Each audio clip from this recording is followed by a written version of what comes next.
네, 오늘 함께 나누게 될 문과의 내용은 본문 마태복음 18장 3절의 말씀이고요. 가라사대 진실로 너희에게 이르노니 너희가 돌이켜 어린 아이들과 같이 되지 않으면 결단코 천국에 들어가지 못하리라는 말씀의 내용입니다. 이제 5월 4일이 이제 어린이주일인데요. 이 말씀을 가지고 잠깐 좀 은혜를 나누고자 합니다. 제가 첫 번째로 좀 나누고 싶은 말씀 내용은요, 어린이들입니다. 여러분, 겉으로도 때리지 말아라는 책을 아시죠? 김혜자 탤런트 겸 영화배우인 김혜자 씨가 2004년도에 펴낸 책입니다. 이 김혜자 씨가 아프리카의 그 어려운 가난한 국가들의 그 아이들의 교육적으로 빈곤하고 또 영양 상태의 또 결핍 뭐 이런 아주 가난한 나라의 불쌍한 아이들을 보면서 그 아이들의 어떤 이 존재 여기에 대한 굉장한 관심과 또 단용으로 어른들이 그 아이들에 대한 책임이 있다는 것을 이 책을 통해서 보여주고 있습니다. 사실 저희가 이제 뭐 가정에 아이들이 다 큰 경우도 있고 또 아주 어린 아이들이 있는 그런 가정도 있을 텐데요. 제가 첫 번째로 좀 말씀드리고 싶은 건 뭐냐면은 첫 번째로 아이들은 연약한 존재라는 겁니다. 육체적으로, 정신적으로, 그렇죠. 또 영적으로. 이렇게 아이들이 육체적으로나 정신적으로나 영적으로 연약한 존재라는 것인데, 그럴 수밖에 없죠. 이제 아이들이 태어나면서 이제 마치 아이들이 백지 상태와 같습니다. 백지 상태. 이제 화이트 페이퍼 같은 이런 상태, 비어있는 하얀색 종이와 같은 아이들인데, 근데 이거 자체가 참 연약하다는 거예요. 왜 그러냐면은 비어있고 아무것도 없다는 것은 무엇인가에 대처할 능력이 없고 심지어는 자기 주장도 제대로 하지 못하는 것들이 못하는 것들이 바로 아이들의 특성이라는 것입니다. 그래서 이 아이들은 연약한데 아주 백지와 같은 그런 아이들입니다. 그래서 중요한 것은 이제 이러한 백지와 같은 아이들에게 우리 어른들이 이제 어떻게 무엇을 하는 것이 중요하겠죠.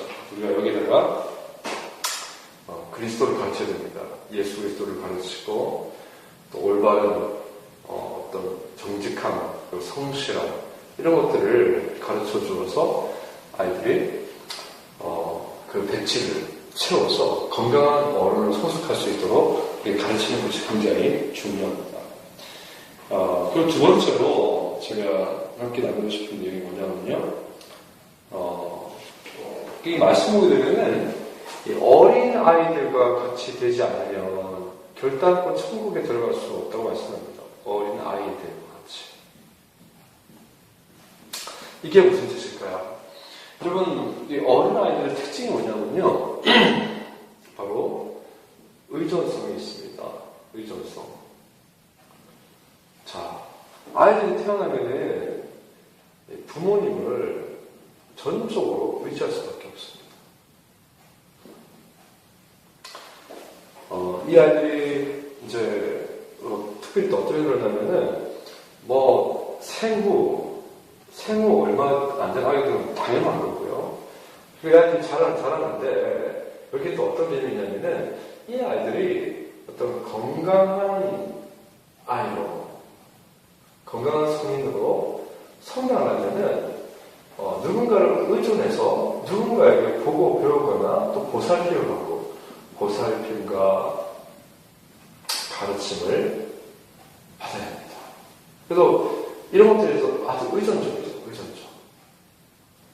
의존성이 있습니다. 근데 예수님께서 이 의존성에 대해서 아이들의 의존성에 대해서 굉장히 좋은 말씀하셨습니다. 그게 뭐냐면은 우리가 어린 아이들과 같이 되지 않으면 결단으로 천국에 들어가서 어떤 말이 뭐냐면은 우리가 이 땅을 살아가면서 우리가 의존하는 게 있습니다. 의존.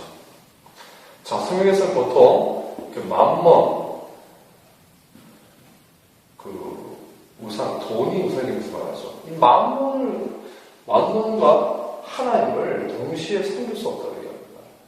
맘몬을 섬기든지 하나님을 섬기든지. 둘 중 하나를, 하나님을 섬기든지 맘몬을 섬기든지 둘 중 하나를 선택해야 됩니다. 하나님은 우리가 선택을 살아야 됩니다. 근데 이제 이 의존성이 이 땅을 살아가다 보니까 우리의 의존성이 하나님이 아니라 맘몬, 돈이 우상이 되어서 우리가 의존하고 돈뿐만이 아니죠. 그 사람과의 관계, 배경, 기타 등등 여러 가지 것들. 여러 가지 것들을 갖다가 우리가 의존할 수 있는데 이 의존성이 누구에게요? 하나님께. 마치 아이들이 자신의 부모를 전적으로 의지하는 것처럼 우리가 하나님을 전적으로 의지해야지만이 천국에 들어갈 수 있다는 것입니다. 이런 의미에서 우리 곁에 아이들이 존재하는 것은 참 행복한 일이죠. 아이들이 해맑게 웃고 그 순수하고 순박한 모습을 보면서 우리 어른들의 깨끗하지 못한 모습을 볼 수 있죠. 그래서 우리를 대비시켜서 우리가 의존성을 가지는데 아이들이 부모를 전적으로 의지하는 것처럼 또 하나님을 의지해야겠다. 이런 마음을 가지시는 거죠. 그리고 어떻게 보면은 우리가 어린이 주일이라든지 어린이날을 맞이했을 때 의미가 있는 것은요, 아이들을 보면서 우리 어른들의 모습을 투영해서 볼 수 있는 거예요. 우리가 얼마나 약아졌고, 머리가 얼마나 참 영적으로 초라해졌는지, 그리고 전적으로 하나님을 의지하면서 살고 있는지, 그런 것을 좀 우리가 볼 필요가 있는 것 같습니다. 그리고 어른들에게 의무가 있다면요, 이런 아이들의 어떤 순수한 믿음을 지켜주고, 순박함을 잃지 않도록 도와주는 것이 참 필요합니다. 그래서 우리 사회가 건강해지기 위해서는 이 어린 아이들입니다. 물론 어른들도 개선시키고 고치고 해야겠지만 이 어린 아이들을 우리 사회가 건강하게 자랄 수 있도록 지켜주고 배움의 기회를 주고 또 좋지 못한 문화나 악한 영향력들을 이렇게 사전에 예방해주고 이런 것들이 정말 필요하지 않을까 싶습니다. 사실 이 어린이들, 애들 데리고 공원에 가는 건 참 좋은데 가족적으로는 그렇게 얘기했죠. 근데 사회적으로는, 국가적으로는 우리 아이들을 위해서 우리 아이들이 정직하게 또 성실하게 올바로 자랄 수 있도록 우리가 국가적으로 도움이 필요해요. 교회적으로는 아이들에게 예수 그리스도의 복음, 하나님의 말씀을 통해서 이 아이들이 올바로 자라게 도와주는 것이 필요하다고 생각되었습니다. 여러분들 자녀들을 키우면서 이 아이들의 순수한 믿음을, 순박함을 지켜주십시오. 그리고 이 아이들이 예수 그리스도를 알아서 이 천국의 시민이 될 수 있도록 계속해서 하나님을 의존할 수 있도록 여러분 키우시고, 우리는 이런 아이들을 보면서 우리의 연약한, 우리의 부족한, 하나님 한 분만을 의존하지 못하는 우리의 연약한 믿음을 대세계들을 보고서 우리가 어린 아이와 같이 되지 않으면 결단코 천국에 들어갈 수 없다는 주님 말씀을 기억하면서 이 어린이주를 맞이해서 어린 아이들을 지키고 우리는 어린 아이들과 같이 하나님 전적으로 의지하는 그런 은혜가 있기를 주님 이름으로 축원드리겠습니다.